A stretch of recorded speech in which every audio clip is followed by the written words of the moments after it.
Welcome back. Welcome back. I am finished driving for the day, but I want to do this video, right? So obviously this is game week. We have a a big we have a big opponent Friday. I can't even say that seriously, but we have a little chirping going on. So Blaine Gabbert's little brother, which is what I'm going to refer to him as, even though I know his real name, I'm just going to refer to him as Blaine Gabbert's little brother. So he comes out first and says, well, he feels like that they match up very well against the Hurricanes. And then he comes out and he says, well, we're gonna show them who the real Miami is. Right? That's what he says. So I'm like, okay, okay, okay. So as I sit back and I listen to this, I say, man, you know what? Hey, shout out to brother Jay and Anthony. And happy birthday, Anthony. Happy birthday. So as I'm listening to it, I'm thinking, I said, man, Middle Tennessee State really got people thinking that we fooled out here. But then I had to stop for a second and I had to go back to 2003, right? The reason I went back to 2003 because I was listening to Coach Hayes on a broadcast the other day, and Coach Hayes said, "Man, people didn't used to talk to us like this back in the day." And so I went back to '03. I was sitting at a truck stop one weekend. This was probably like 2 years ago. I was sitting at a truck stop. And so a dude, well, not a dude, but it's just random stuff that I listen to when I'm at the truck stop. So I was thinking about the '03 Hurricanes for some reason. And so there was a game where we were about to play Virginia Tech. So before the game, they interviewed D'Angelo Hall. Now D'Angelo Hall is one of my favorite players, NFL. Me and my buddy joked that if D'Angelo Hall got to play Jay Cutler every Sunday, D'Angelo Hall would be a first ballot Hall of Famer. But unfortunately, he didn't get to play Jay Cutler every Sunday, so it is what it is. But anyway, D'Angelo Hall said something to the effect, and I'm paraphrasing. He said, now this is 2003 now. D'Angelo Hall said these words, paraphrasing, Miami ain't like that no more. All them guys that built this Miami to this program that it is, they ain't there no more. Basically, they can be had right now. They not like that. Now that particular matchup, Virginia Tech was the number 10 team. I think we was the number 3 team in the nation, right?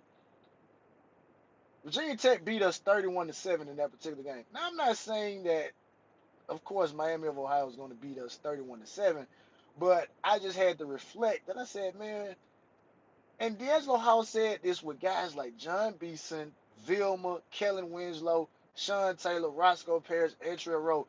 He said that statement with those type of guys on the roster. He said that back then. Now we did end up going 11-2 that season, which is probably the best season that we've had since then. 11-2. I said, man, that's crazy that D'Angelo House said that back then. But anyway, so as I look at this game, and I've been watching a lot of people talk about it, and everyone is looking for pure domination, but I haven't seen anyone say that, man, this is the trap game. This is really a trap game. It's a trap game for two reasons. It's a trap game for the obvious reason we got Texas A&M next week, right? Obvious. That's the obvious reason. But the other obvious reason is the fact that we're not playing a SWAC opponent. Usually we play a SWAC opponent or an inferior team like that. We're playing not a great G5 school, but it's not a bad G5 school. I wouldn't say it's Appalachian State, but I'm also not gonna say it's Louisiana Lafayette. I wouldn't say that they're them either, right? So when I sit and I think about it, I say, man, the focus has to be there. The guys have to go out and focus and say, look, man, we got to go ahead and we got to try to get this out the way early and get on to Texas A&M. And while that's the mindset, I have to think back to I watched USC play this weekend, and it was at one point in time USC, the score was 21-14. The score was 21-14. USC against San Jose State. And I'm thinking, I said, man, how would we as a fan base feel if going into the half we're just up 21-14, or if they were up 14-7, or if we were just up 7-0, or if it was 21-21, right? How we feel about that, right? Obviously, of course, it's the second half, and USC got the second half, the depth chart played, the depth chart, and the talent on the roster, led them to a runaway victory. But I don't think USC was happy with surrendering 30 some odd points to San Jose State. And somebody asked me my score prediction. I said, I feel like we could score 56, but I think that maybe they could get 30. And the reason I'm saying they get 30 has nothing to do with Lance Guidry or anything like that. The reason I say 30 is because it's the first game of the season. Um, they're going to throw everything at us, and we have to be prepared for it, right? And I feel there's going to be some jitters. It may be some missed tackles. It may be some miscommunication. All those particular different things. And they may be able to take advantage of it where they score 14 points in the first half. And then in the second half, after we may have a dominant third quarter, and a dominant couple of minutes in the first half, um, in the fourth quarter, I think it could be a situation where they could get 14 more points or 12 more points in the fourth quarter. But as they say, the game is not as close as the score indicates. I mean, the score makes the game look closer than it actually was, right? One of them type of situations. But all in all, man, I think that we're gonna win. You know, I don't think we're in for an upset or anything. I feel like we're gonna win this game, right? And start the season off 1-0. Now, obviously, we can talk about Texas A&M next week or whatever, but this is a trap game, and we got to treat it like it's like what Nick Saban used to say, right? Where Nick Saban, he told the players, do not concern yourself with who the opponent is. The only thing you concern yourself with is being better than you were in your last performance. So if we apply that theory or that logic to our team, our guys have to look at how they played the last game of last season, and regardless of us playing Miami of Ohio, the mindset is like, look, we got to play better than we played in that last particular game. So if that means just running through those guys, you got to do what you got to do, right? And I feel like that we would do that, right? I think the mindset of the team is there to do it. So let's get it done. So, moving into the other thing that I want to talk about in this particular video, obviously, this past weekend, recruiting. Got Zaquan Patterson, big time player from South Florida, big time safety, committed. He puts you in the mindset of an old Kane, talks the talk, has that edge to him. I think he's going to come in and he's going to compete for a starting job next year. I think our depth chart is favorable, but I don't think anything is given. I am really, really high on Jaden Harris. I'm really, really high on Jaden Harris. I'm high on his speed. I'm high on his versatility. I think that he is the ideal, what you call diamond in the rough, and I think he's going to be a guy this particular year that is going to make some plays, and we're going to look back and say, man, that was a great, great evaluation by the staff by getting that young man, especially from a state like Georgia. He has ideal size, ideal speed. I think when I made a video earlier this year, he was one of the fastest, maybe in the top five fastest guys on the team. So, and in the spring game, he looked phenomenal, right? He looked phenomenal. So he's a guy that I have my eyes on, right? And then David Stone. I'm gonna be honest. I'm sitting there watching the commitment, and I see the little girls in the back, and they have the sign with the U on it. And I'm like, bro, we about to get David Stone. And so he reaches for the Miami hat, then he pulls his hand back. He grabs the Oklahoma hat, puts the Oklahoma hat on his head. So at this moment, I'm sitting there thinking, bruh, David Stone has this hat on his head. He's about to take this Oklahoma hat and just fling it across the doggone field and pick the Miami hat back on. He gonna say something like, "Oh man, this hat don't fit," and throw it. He never took the hat off. He never, he never took the hat off. But what I will say about this man, and this is from personal experience, I've been in a situation where I felt like my family somewhat peer pressured me into doing something that I didn't really want to do. But I did it because I didn't want to see the disappointment in their face. And we gotta look at this and say, man, David Stone, 17, 18-year-old young man, and that was a major decision right there. That was a major decision for him to basically look in the face of his family and his loved ones around there and say, look, I understand where y'all coming from, but I want to go here, right? And it's not a bad decision, you know. And I see what you're saying, brother Jay. He could be on flip watch, but it's not a bad decision to say, look, I want to go to Oklahoma. I want to go play for Brett Venables. Brett Venables has a track record of putting tenacious defenses on the field. He has a track record of first round defensive lineman. He has, at that particular time, which I know people get a lot of recency bias, he was the coach of the greatest defensive line of all time, right? Even though at that particular time it was like, come on, man, y'all just y'all fluffing it up. They good, but they not like that. Not all four of them, but I can understand it, right? I can understand it, you know. So it is what it is. I'm not that big on recruiting like a lot of people are, but I've been paying more attention to it here recently. And but those are just my thoughts about David Stone, which leads me into my last point that I want to talk about in this video. I saw some people saying, man, it's so great, man. It's so interesting to see players staying at home. They choosing to stay at home.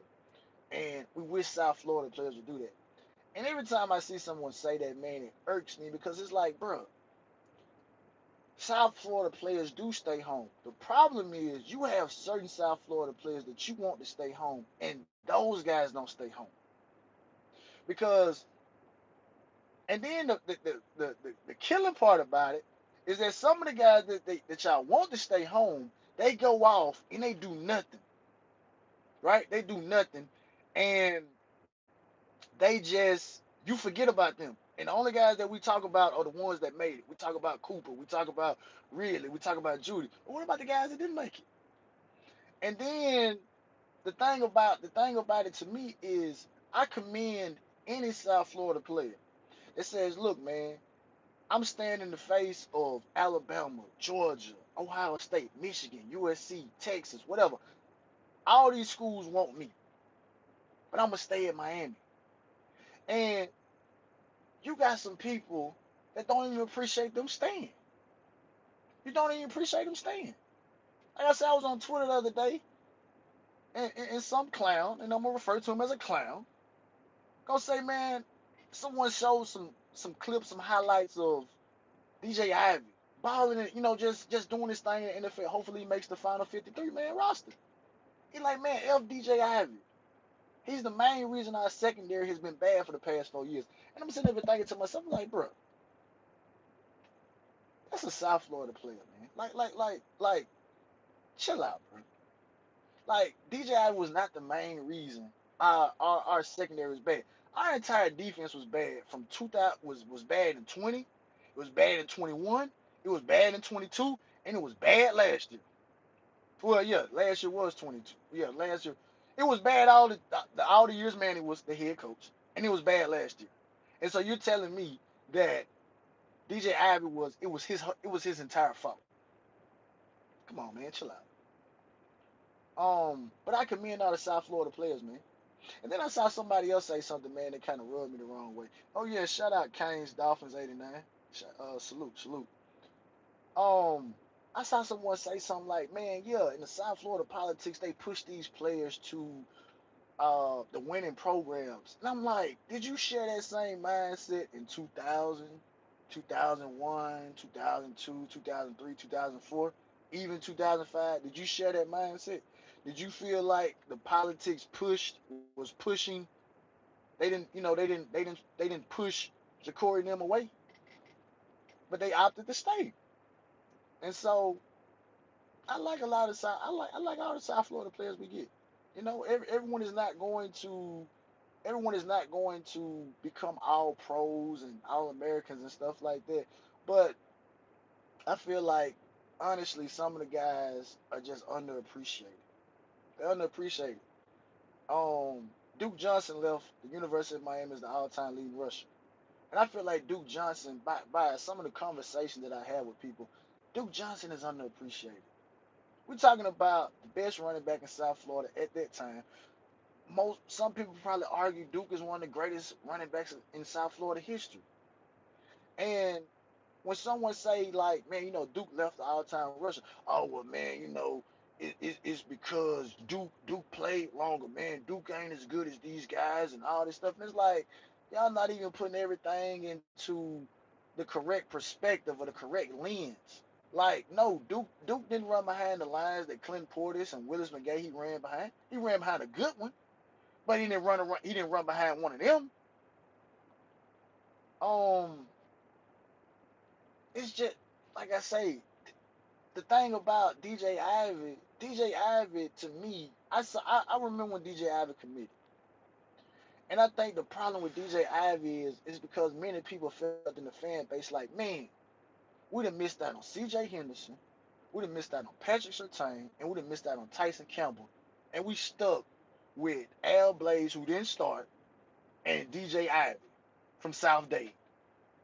So it's like the man comes in already behind the eight ball, and unfortunately, he probably couldn't get past the eight ball for whatever reason, right?